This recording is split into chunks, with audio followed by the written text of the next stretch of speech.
going back to scripture as well, Pete. You know, kind of what you were saying.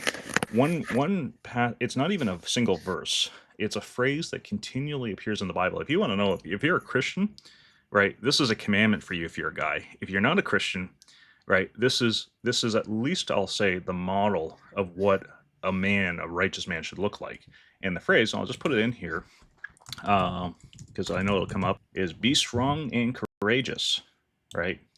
And if you look here, Hmm. you know, this site I know is going to bring it up here. Look at all the verses. This starts in Joshua. You know, Joshua, be strong and courageous, right? They're entering into the land of what is now Israel, right? Be strong and courageous. Deuteronomy 31 at the end of Moses' life before they enter the promised land, right? You know, other stuff is appearing here that's related, but that phrase, if you do a Bible search on that, it's continually appearing there.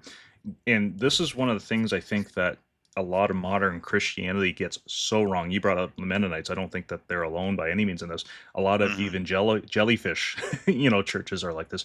The pastor gets up there in his skinny jeans and he's like, you know, we just, as Christians, we just need to be, you know, really nice to our neighbor and, you know, show them the love of Jesus. And it's like, look, you know, love is not a feeling. It's not a Hallmark card, right? And Yeah.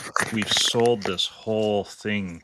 And so, you know, it's funny, as you know, going back to what you were just saying a moment ago, it's like even amongst pastors we have the quadrant that that video, the sword pill video, has had. You have the jerk like Mark Driscoll, right? Yeah. And guys will go like, hey, he's a jerk, right? It's like, he's not Hmm. just a wimp, right? But you have a lot of nice guy wimps, right? Or at least they act like that on the stage.